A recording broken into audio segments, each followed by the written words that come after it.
আমি জানি শতকরা 90% শিক্ষার্থী আজকের টিক চিহ্নটি ভুল করবে। যারা 2027 সালে এসএসসি পরীক্ষা দেবে তোমাদের জন্য টিক চিহ্নটি অত্যন্ত গুরুত্বপূর্ণ। ঢাকা বোর্ড 2026 সালের সব টিক চিহ্নই আমাদের শিখতে হবে। আসো টিক চিহ্ন শিখি।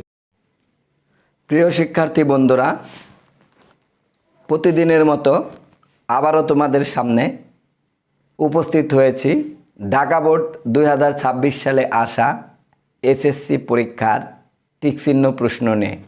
আমাদের আজকের টিক চিহ্ন 7 নাম্বার। 7 নাম্বার টিক চিহ্নে বলছে বৃত্তস্থ ট্রাপিজিয়ামের তির্যক বাহুদ্বয়ের একটি অপরটির অর্ধেক সমান দ্বিগুণ নাকি 4 গুণ। এখানে তোমাকে বুঝতে হবে যে বৃত্তস্থ ট্রাপিজিয়ামের তির্যক বাহুদ্বয়ের একটি অপরটির কি, অর্থাৎ মেন যে বিষয়টা সেটা হচ্ছে যে বৃত্তস্থ ট্রাপিজিয়াম, বৃত্তের মধ্যে যদি কোনো ট্রাপিজিয়াম অঙ্কন করি তাহলে ওই ট্রাপিজিয়ামের তির্যক বাহুদ্বয়ের একটি আর একটির কী হবে।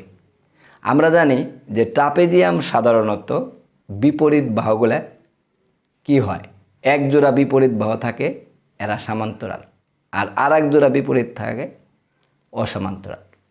এখন এই যে এইখানে কিন্তু বলছে যে ট্রাপিজিয়াম হইতে হবে বৃত্তের ভিতর, এবং এই যে বৃত্তের ভিতর যখন আমরা ট্রাপিজিয়ামটা অঙ্কন করব, খেয়াল করো, ধরো এটা একটা বৃত্ত, এখানে যদি আমরা একটা বৃত্ত তৈরি করি, এখানে আমরা একটা বৃত্ত বানাইলাম।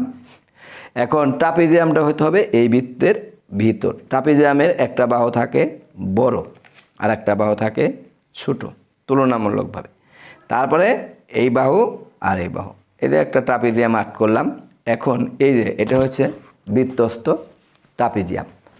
এই বৃত্তস্থ ট্রাপিজিয়ামটা এখানে যদি আমরা এ বি সি ডি একটি ট্রাপিজিয়াম অঙ্কন করি, খেয়াল করো, এ বি সি ডি একটি ট্রাপিজিয়াম অঙ্কন করলাম, তাহলে এই ট্রাপিজিয়ামের কিন্তু এই এবি বাহুটা আর সিডি বাহুটা কিন্তু সমান্তরাল।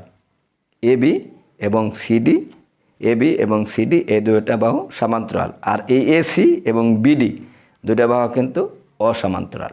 এখন প্রশ্ন করছে যে এই ট্রাপিজিয়ামের ভিতরে ট্রাপিজিয়ামের তির্যক বাহুদ্বয়, এই যে এটা একটা তির্যক বাহু এবং এটা আর একটা তির্যক বাহু, তা এই যে এই দুইটা বাহু সমান দ্বিগুণ নাকি অর্ধেক। অবশ্যই এসি বাহু, অবশ্যই